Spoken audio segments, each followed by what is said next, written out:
Dear friends, welcome to AS American English Center. Take your Webster's letter writing book. We have come here to the letter writing 92. It's in the page number 2, 1991, video 92. Fee dispute letter, right? So, fee dispute letter. You are a seller, customer is the buyer. The buyer, customer says, no, you are charging me too much. Please give me 10% discount. Please give me 20% discount. So, it will be embarrassing for you to speak to your customer through the telephone, right. So, you say you write in a letter and state, no, this is the price, fixed price, right. Same thing in English communication skills, we teach students come here, they ask, sir, it is 10,000, 5,000 is too costly, give us 20% discount, I can give only 2,500, I can give only 3,000. So, it looks so embarrassing to speak regarding the fee structure with the customer. So, we say, we write a letter, oh, exactly, this is the fixed fees, we give a pamphlet, we give a brochure, we state that no. So, fee dispute letter, if customer is saying, no, we are not ready to give you this much amount which you demand as a seller, then you have to write a letter to the consumer stating that what the money which he gives is worth. So, you have to pay that amount. So, at times customers haggle over means what? Haggle over means they make a big fuss about the fees and refuse to pay bills. For you as a vendor, you are the supplier, you are the seller. This issue may be too emotional to discuss over the phone. It is an emotional thing, right? You cannot say how much you have invested, what you have done. So, phone call discussion of this nature also tend to irritate customers. Customers also will be irritated when you speak through the phone, just like bargaining. The best way to resolve a dispute or disagreement concerning an invoice means what? The bill, the amount, the fees, is usually in a letter. In a letter, if you write, that would be better. Clearly state the problem and explain what you want the reader to do about it. You can, reader is saying no, you have to reduce, then clearly you write a letter to the reader and stating that what he has to do. If the problem remains unresolved, if it is unresolved, you may wish to state clearly in a later letter what action you will take. If he is not ready to supply, he is not ready to give money, then you have to write in the second letter what the action you are going to take, but only if you are prepared to follow through, right. But you have to follow the rules. Now, coming here, the structure of the letter of the fee dispute letter to the reader, to the customer, is identify the disagreement and give evidence for your argument. You tell what is the disagreement. They are asking a product for 10,000, you are telling no, only for 12,000. You are the supplier, they are the customer, they need for 10,000. You clearly say what the disagreement. You are telling 12,000, he is saying 10,000, and state the reason. Clearly state the outcome you desire. So, you clearly write it down, he has to pay 12,000 exactly.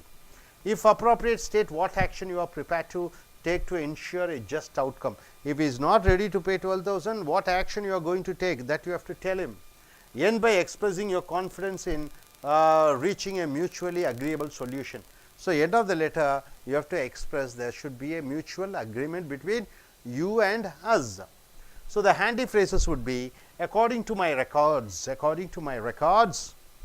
I have enclosed a copy of, have no recollection of, seems to be an error in the terms of our contract, a prompt correction, a written explanation as we discussed over the telephone, correct this oversight, issue a revised, kindly check your records, reimburse means what? Give back the money, reimburse my account for, send written acknowledgement, trust that ill will not be necessary. Ill will means what? Misunderstanding.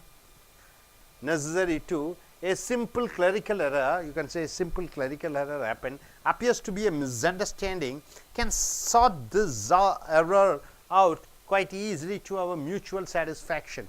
According to our mutual satisfaction, we shall clear the doubts.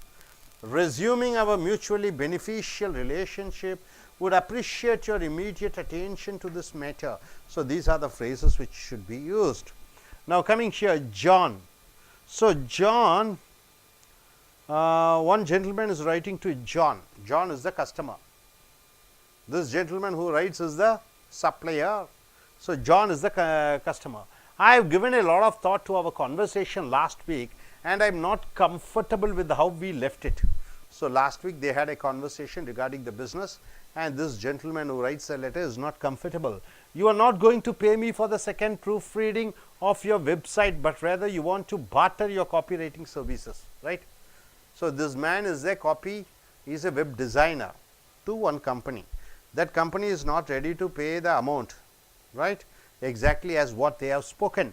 While I agree that I should have confirmed that I would charge you for the second proofing, I am stunned that you think I would give you 4.5 hours of my time as a favor. So, this gentleman says, one part-time payment we have paid, the remaining amount we are not going to pay. Who says? John says. So, he is writing a letter to John saying that I created the website, I worked, initial payment you have given, extra I have paid, worked for 4.5 hours, and I made the web, you must pay my amount. John, that is time I could spend doing a project for a paying client. So, I cannot do it freely for you. With that amount, with that hours of work I can do for some paying client. I am asking to get paid for my work. I am asking you to give me my money for the work which I have made. I made your website. I made your website much more professional than it was before. I proved it.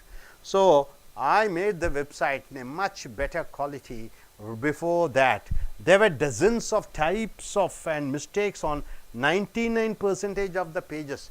In your web, earlier web, 99% of mistakes were there.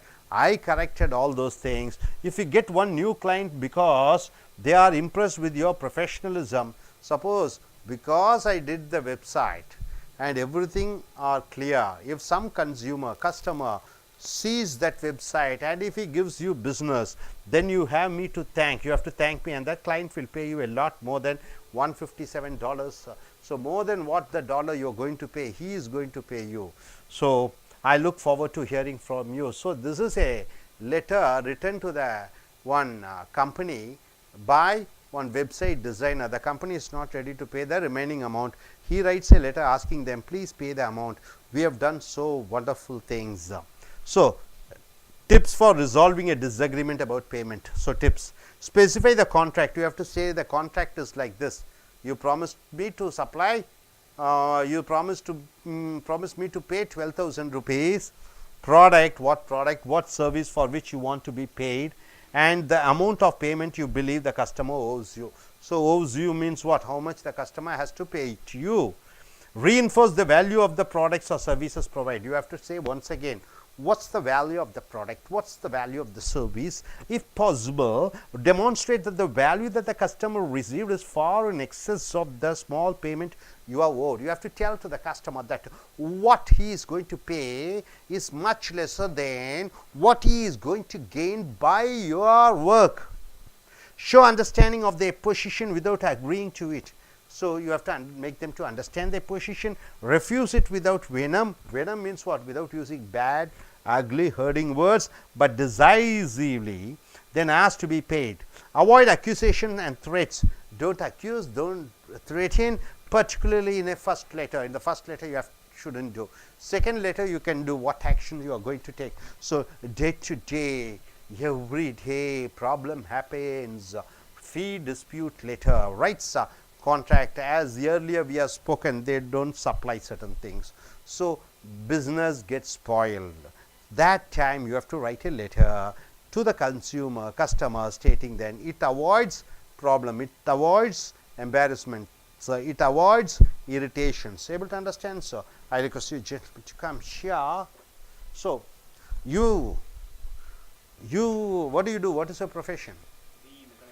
Okay, please come here.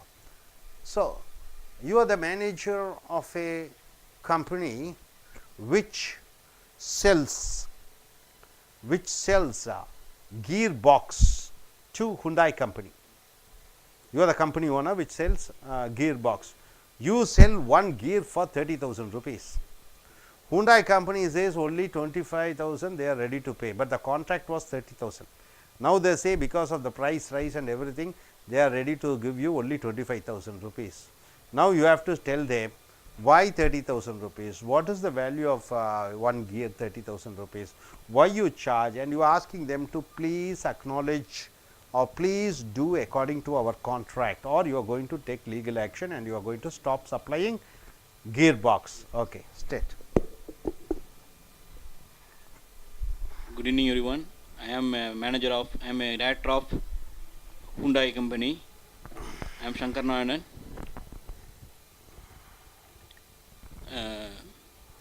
I am supplying to the Hyundai company.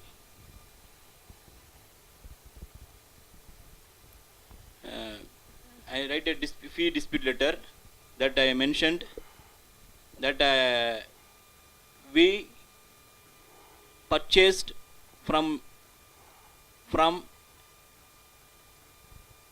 Americans company. நண்பர்களே, S American ஆங்கில வகுப்புகளுக்கு வரவேற்கிறோம். உங்களுடைய Webster's new world letter writing புக்கை எடுத்துக்கொள்ளுங்கள். கடிதம் number 92. ஃபீ என்றால் என்ன? கட்டணம். ஃபீ என்றால் கட்டணம். யார் யாருக்கு கட்டணம் செலுத்துவார்கள்? வாடிக்கையாளர்கள் பொருட்களை வாங்கக்கூடிய சப்ளையர்களுக்கு, சப்ளையர் என்றால் என்ன? விநியோகம் செய்யக்கூடியவர்களுக்கு கொடுக்கக்கூடிய கட்டணம். டாக்டர் இருக்கிறார், சேவை செய்கிறார், நோயாளி கட்டணம் செலுத்துகிறார். அந்த நோயாளி யார்? கஸ்டமராக வருகிறார். ஸோ சில நேரங்களிலே என்ன ஆகிவிடுகிறது? ஒரு குறிப்பிட்ட தொகை நிர்ணயிக்கப்படுகிறது. உதாரணத்திற்கு ஒரு பொருள் ஒரு கடையிலிருந்து வாங்குகிறாய். உதாரணத்திற்கு என்ன, ஒரு என்ன சொல்லுவீர்கள், ஏதாவது ஒன்று, பாத்திரமோ இல்லை ஒரு தங்கம், ஒரு சாவரின், அல்லது ஒரு கார், அல்லது ஒரு பைக்கு, ஏதோ ஒரு பொருள், அது நிர்ணயிக்கப்பட்டிருக்கிறது. விலை 10,000 ரூபாய், 20,000 ரூபாய் என்று நிர்ணயிக்கப்படுகிறது. அந்த 20,000 ரூபாய்க்கு தான் நீங்கள் பொருட்களை விற்பனை செய்கிறீர்கள். இது ஒப்பந்தம். இது தெளிவாக இருக்கிறது. உங்களுடைய வாடிக்கையாளர்களுக்கு, உங்களுடைய கன்சியூமருக்கு 20,000 ரூபாய்க்கு அந்த பொருட்களை விற்பனை செய்கிறீர்கள். திடீரென்று உங்கள் வாடிக்கையாளர் அல்லது கன்சியூமர் என்ன சொல்கிறார்? 20,000 ரூபாய் என்னால் கொடுக்க முடியாது, 15,000 ரூபா தான் கொடுப்பேன் என்று சொல்கிறார். ஃபோனில் சொல்கிறாரு. ஃபோனில் பேசுவதற்கு தர்ம சங்கடம். ஆக கடிதம் மூலமாக நீங்கள் தெளிவாக எழுகிற பொழுது 20,000 ரூபா தான், எங்களால் ஒன்றும் செய்ய முடியாது, அதற்கு மூலச்செலவுகள் அவ்வளவு இருக்கிறது, வரி கட்ட வேண்டும், ஆக நாங்கள் குறைப்பதற்கு வாய்ப்பே இல்லை என்று சொல்லுகிற பொழுது அங்கே உங்களுக்கும் அவர்களுக்கும் தர்ம சங்கடங்கள் இருக்காது. இந்த மாதிரி விலை குறைக்க வேண்டும் என்று அவர் கேட்க நீங்கள் முடியாது என்று சொல்லும் பொழுது அந்த வாடிக்கையாளர் கோபம் அடைகிறார். இந்த கோபத்தை தவிர்ப்பதற்கு, தர்ம சங்கடத்தை தவிர்ப்பதற்கு நீங்கள் கடிதம் மூலமாக அவர்களுக்கு இந்த உரிய தொகை இவ்வளவு தான் என்று சொல்லி எழுதுகிறீர்கள்.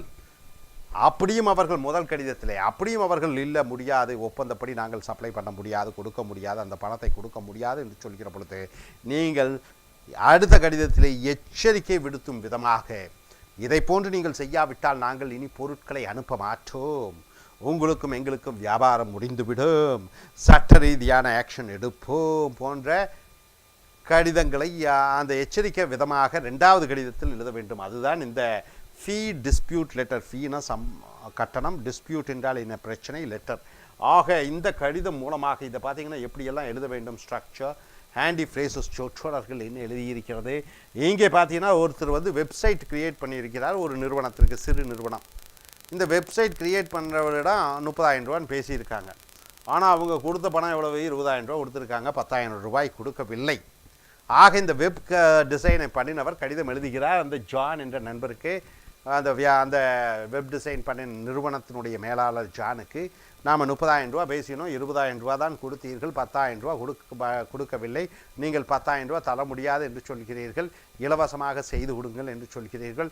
அந்த எக்ஸ்ட்ரா அந்த 10,000 ரூபாய்க்கு வேலையாகப்பட்டது 4.5 மணி நேரம் உழைத்திருக்கிறேன்.